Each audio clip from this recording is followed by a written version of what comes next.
the cards. የአውሮፓውያኑ 2025 ዓመት በዓለማችን ላይ ግጭት፣ ጦርነት፣ ፖለቲካዊና ኢኮኖሚያዊ ሽኩቻዎች በርትተው የተስተናገዱበት ዓመት ነበር ማለት ይቻላል። ዓመቱ በዓለም ላይ ለታሪክ ሊቀሩ የሚችሉ በርካታ ትልልቅ ሁነቶች የተመዘገበበትም ነው። አወዛጋቢው ኒውዮርከር ሚሊዮነር ዶናልድ ትራምፕ ልዕለ ኃያሏን ሀገር አሜሪካን በፕሬዝዳንትነት ለሁለተኛ ጊዜ ለመምራት ወደ ነጩ ቤተ መንግስት የተመለሱበት፣ እዚያው ከአሜሪካ ሳንወጣ በዓለማዊው ብቻ ሳይሆን በመንፈሳዊው ዓለም አሜሪካዊ ካርዲናል ሮበርት ፕሮቮስት ፖፑሊዮ 14ኛ ተብለው የሮማን ካቶሊካዊት ቤተክርስቲያን ሊቀ ጳጳስ ሆነው የተመረጡበትና በቤተክርስቲያኗ የረጅም ጊዜ ታሪክ ከአሜሪካ ብቻ ሳይሆን ከመላው ሰሜን አሜሪካ ለመጀመሪያ ጊዜ አሜሪካዊ ሊቀ ጳጳስ ሆኖ የተሾመበት ይህ የ2025 ዓመት ነበር። በአፍሪካ በጀነራል አልቡርሃን በሚመራው የሱዳን ብሔራዊ ጦርና በጀነራል መሐመድ ሐምዳን ዳጋሎ በሚመራው የሱዳን ፈጥኖ ደራሽ ኃይል መካከል እየተካሄደ ያለው 150,000 ሰዎችን ህይወት የቀጠፈውና ከ12 ሚሊዮን በላይ ሱዳናውያንን ደግሞ ለመፈናቀልና ስደት የዳረገው የሱዳን ደም አፍሳሽ የእርስ በርስ ጦርነት እየተባባሰ መምጣቱና በዓለም ላይ ትልቁን የሰብአዊ ቀውስ መፍጠሩን የተባበሩት መንግስታት ድርጅት የገለጸበት ዓመት ነው። በአንጻሩም በመካከለኛው ምስራቅ በእስራኤልና ሐማስ መካከል ለ2 ዓመት ሲካሄድ የቆየውና 67,000 ሰው ያለቀበት የጋዛ ደም አፍሳሽ ጦርነትን ለማስቆም በፕሬዝዳንት ትራምፕ አማካኝነት የስምምነት ሀሳብ ቀርቦ ጦርነቱን ያስቆማል በሚል ተስፋ የተጣለበት ስምምነት የተፈረመው በዚሁ ዓመት ሲሆን በተመሳሳይ የሩሲያ ዩክሬን ጦርነትን ለማስቆም ፕሬዝዳንት ትራምፕን ጨምሮ የተለያዩ ጥረቶች ቢደረጉም ስምምነት ላይ ሳይደረስ ዓመቱ ተጠናቋል። ከዚህ ባሻገር በዚህ በመካከለኛው ምስራቅ እስራኤል የኢራንን ጦር አዛዥና ሌሎች 6 ወታደራዊ አዛዦችን በመግደሏ በኢራንና በእስራኤል መካከል ለ2 ሳምንታት ግልጽ ጦርነት የተካሄደበትና ሶስተኛው የዓለም ጦርነት ሊቀሰቀስ ይችላል በሚል የዓለም ሕዝብ ከፍተኛ ጭንቀት ውስጥ ገብቶ የነበረበት ዓመትም ነው 2025። ከዚህ ባሻገር በኢኮኖሚው ዘርፍ በአሜሪካና ቻይና መካከል የሚካሄደው የንግድና ኢኮኖሚያዊ ጦርነት ተባብሶ ቀጥሎ የታየበት፣ ከዚህ ጋር በተያያዘ በአሜሪካ የበላይነት የሚመራውና ምዕራቡ ዓለም የበላይነት የያዘበት አህዳዊ የዓለም ስርዓት ወደ ብዝሃ ዓለማዊ ስርዓት ለማምጣት በነ ቻይናና ሩሲያ የሚመራው የብሪክስ ትብብር ኢትዮጵያን ጨምሮ ሌሎች ተጨማሪ ታዳጊ ሀገራትን በአባልነት ያካተተበት ዓመትም ነበር። በአፍሪካ በርካታ ሀገራት ምርጫ ያካሄዱበትና ከምርጫ ውጤት ጋር በተያያዘ በርካታ አመጾችና ግጭቶች የተመዘገቡበት፣ የበርካታ አፍሪካ ሀገራትን ጨምሮ ቪዛ ክልከላና ስደተኞችን የመመለስ እርምጃዎችን ጨምሮ በአወዛጋቢው ፕሬዝዳንቱ አማካኝነት አሜሪካ በርካታ አወዛጋቢ እርምጃዎችን የወሰደችበት ከቬንዙዌላ ጋር ወደ ሙሉ ጦርነት ለመግባት ጫፍ የደረሰችበት ዓመትም ይሄው የ2025 ዓመት ነው። በእነርሱ አጠራር ጀንዚ በመባል የሚታወቁትና ከአውሮፓውያኑ 2000 ወዲህ የተወለዱ ታዳጊ ወጣቶች በዓለም ፖለቲካ ላይ በተለይ በአንዳንድ አገራት አምባገነኖችን ከስልጣን እስከ ማውረድ የደረሰ ከፍተኛ ተጽዕኖ መፍጠር የቻሉበት ዓመትም ነው 2025። 2025 በጠቅላይ ሚኒስትሯ ናሬንድራ ሞዲ አማካኝነት በቅርቡ በኢትዮጵያ ያደረገችውን ጉብኝት ጨምሮ ህንድ ከአፍሪካ ጋር ያላትን ግንኙነት ለማጠናከር በከፍተኛ ደረጃ የተንቀሳቀሰችበት ዓመትም ሲሆን እንዲህ እያለ በርካታ አነጋጋሪ ክስተቶች ታጅቦ ዓመቱን ሙሉ የዘለቀው የአውሮፓውያኑ 2025 ዓመት ከሳምንት በፊት ደግሞ እስራኤል ለሶማሌላንድ በይፋ የሀገርነት እውቅና መስጠቷን ተከትሎ ከቀጠናው አልፎ በመላው ዓለም ከፍተኛ ጂኦፖለቲካዊ ሽኩቻና የኃይል ሚዛን ለውጥ ሊፈጥር የሚችል ሌላ ግዙፍ ክስተት በአፍሪካ ቀንድ ከስቶ ተጠናቋል። ይህም ዓመቱ ምን ያህል ፈተናዎች የበዙበትና ውጥረቶች የነገሱበት እንደነበር ያመላክታል። እኛም ከነዚህ የ2025 ዋና ዋና ዓለም አቀፋዊ ክስተቶች ተነስተን አዲሱ ዓመት 2026ስ ለዓለማችን ምን ይዞላት ወይንም ይዞባት ይመጣ ይሆን የሚለውን በማለዳ ትንታኔያችን እንመለከተዋለን። አብረን እንቆይ።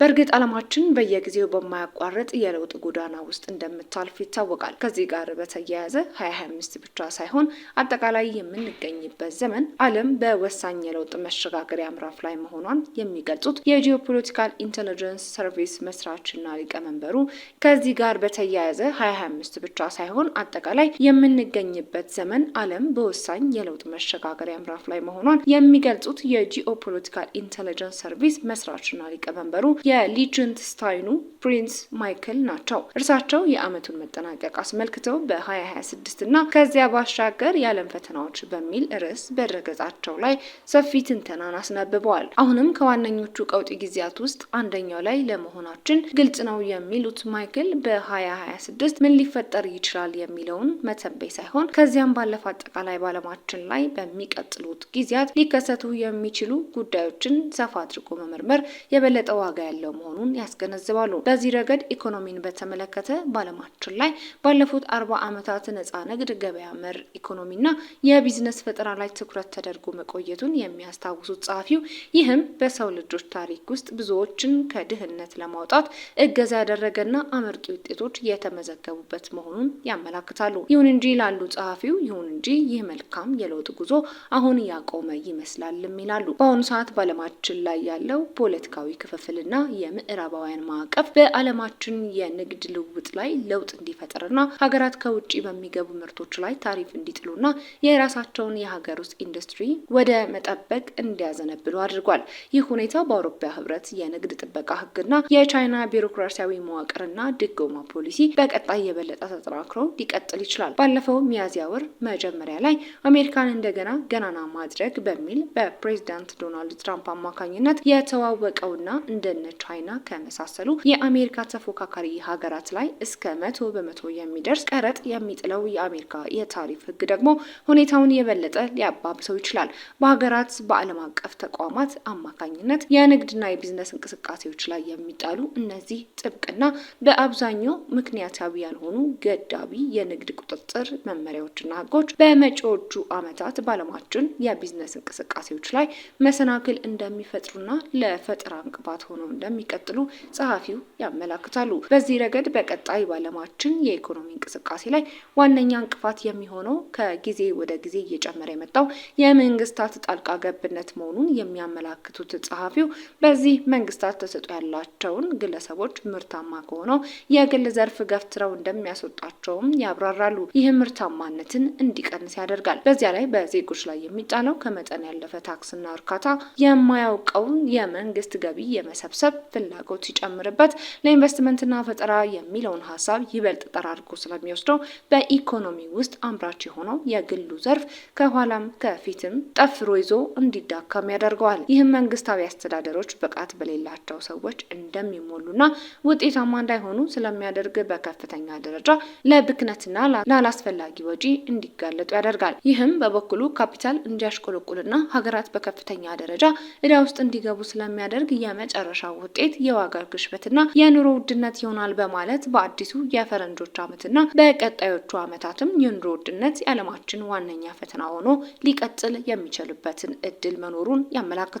ይሁን እንጂ በዚህ ሁሉ ችግር መሃል በከፍተኛ ፍጥነት እያደጉ የመጡ እንደ ሰው ሰራሽ አስተውሎትና ብሎክቼን የመሳሰሉ አዳዲስ ቴክኖሎጂዎች አዳዲስ መሰረታዊ ለውጦች እንዲፈጠሩና በአመራር ሂደቱ ላይ ውጤታማነትን ሊያሻሽሉ የሚችሉ ፈጠራዎችን በማስተዋወቅ ኢኮኖሚውን ከሙሉ ውድቀት ሊታደጉ የሰው ልጆችን ድርብርብ የኑሮ ሸክም ሊያቃሉ የሚችሉ ውጤቶችን በቀጣይ ለዓለማችን ሊያስገኙ ይችላሉ የሚል የተስፋ ጭላንጭል የሚታይ መሆኑን ጸሐፊው በአዎንታ ተመልክተውታል። በፖለቲካው በኩል በህዝብ ብዛት አብላጫውን ድርሻ የያዘው በዓለማችን ሁለንተናዊ የፖለቲካ እንቅስቃሴ ላይ ያላቸው ሚና ከጊዜ ወደ ጊዜ እያደገ መምጣቱን የሚናገሩት የጂኦ ፖለቲካል ኢንተለጀንስ ሰርቪስ መስራችና ሊቀመንበሩ የሊችንትስታይኑ ማይክል ይህ በቀጣይ ተጠናክሮ የሚቀጥል መሆኑንም ይገልጻሉ።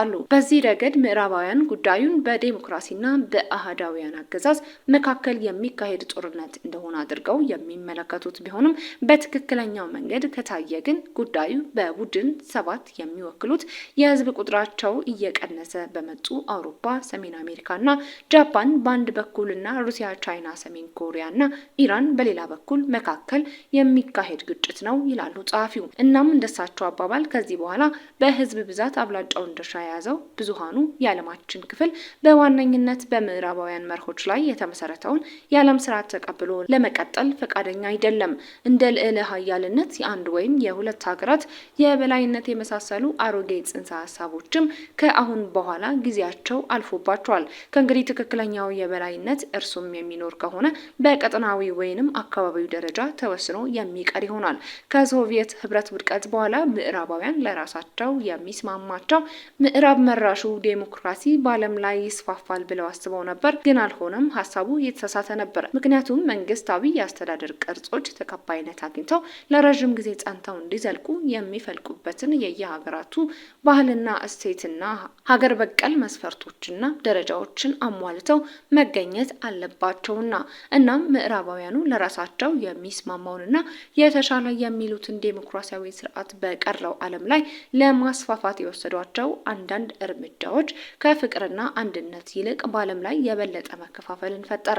በዚህም ጥንታዊ አህጉር ተብላ በምትጠራው አውሮፓ ከመጠን ያለፈ ቁጥጥር የበዛበት ጎልተው መውጣትና ብዙም ተጽዕኖ መፍጠር የማይችሉ ደካማ መንግስታት ተፈጠሩ። የራሳቸውን ሚና ረስተው በደህንነትም ጉዳይ ከሚገባው በላይ በአሜሪካ ላይ እምነታቸውን ጣሉ። አሁን ዩክሬንን ከሩሲያ ጥቃት ለመከላከል አቅም ያጡትም በዚህ የተነሳ መሆኑን ጸሐፊ ያመላክታሉ። በአንጻሩ አሜሪካ በአሁኑ ሰዓት በኢኮኖሚም ሆነ በወታደራዊ አቅሟ የዓለማችን ልዕለ ኃያል ሀገር ብትሆንም በህዝብ ብዛት አብላጫውን ድርሻ የያዘው የዓለማችን ክፍል በተለይ በማደግ ላይ ያሉ ሀገራት በዓለማችን ሁለንተናዊ የፖለቲካ እንቅስቃሴ ላይ ያላቸው ሚና ከጊዜ ወደ ጊዜ እያደገ በመምጣቱ የተነሳ ከአህዳዊ የዓለም ስርዓት ወደ ብዝሃ ዓለም ስርዓት እየተደረገ ያለው ሽግግር ግን ማስቆም አልቻለም። በተለይ በቻይናና ሩሲያ የሚመራው የብሪክስ የኢኮኖሚ ትብብር የራሱን የመገበያያ ገንዘብ ለመፍጠር በሂደት ላይ የሚገኝ መሆኑን ተከትሎ ዓለምን ለመቆጣጠር በከፍተኛ ደረጃ ስትጠቀምበት የነበረው ዶላር ትልቅ ፈተና ገጥሞታል። በዚህ ላይ አሜሪካ ሀገራትን ለመቆጣጠርና የራሷን ጥቅም ለማስከበር ዶላርን እንደ ጦር መሳሪያ አድርገው የመጠቀም አካሄድ እየጨመረ በመምጣቱ ሀገራት ሌሎች አማራጮችን እንዲያዩ የሚያስገድድ በመሆኑ አሜሪካ የበለጠ ኃይሏን እንድታጣ ሊያደርጋትም እንደሚችል ያብራራሉ። በዓለም በቆዳ ስፋቷ ከዓለም ትልቅ ሀገር የሆነችው ሩሲያ በበኩሏ ምንም እንኳን በአንጻራዊነት አነስተኛ የሚባል የህዝብ ቁጥርና የኢኮኖሚ እድገት ያላት ብትሆንም በገነባችው ከፍተኛ ወታደራዊ አቅም የዓለም ልዕለ ኃያል ሀገር ለመሆን ትልቅ ህልምን ሰንቃ እየጣረች ትገኛለች።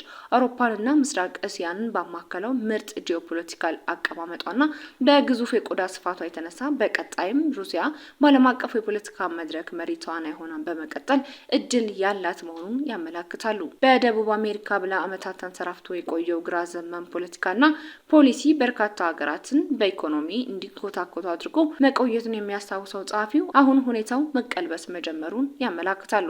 ለዚህም እንደ ምርጥ ማሳያ የሚያቀርቡት አርጀንቲናን ነው።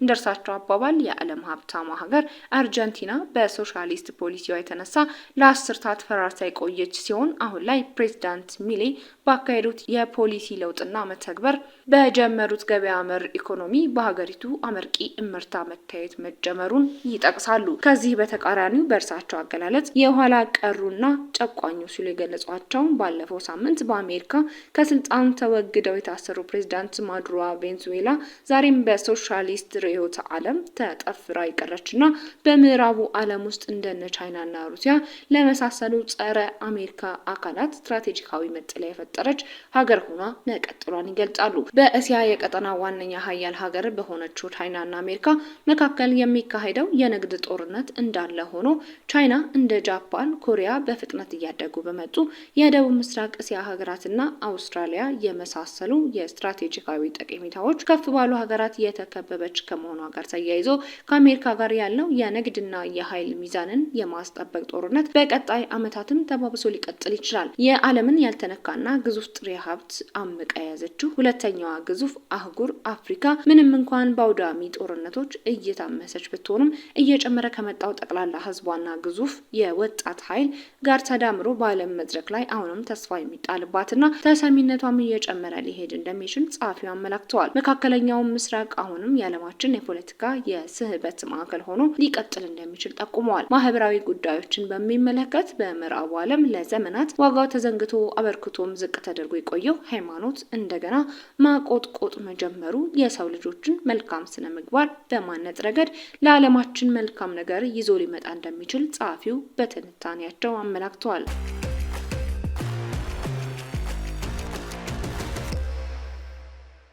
የዛሬው ትንታኔም በዚሁ ተጠናቋል። አዲስ ማለዳን ሰብስክራይብ፣ ላይክ እና ሼር ማድረግ አይዘንጉ። ጤና ይስጥልኝ።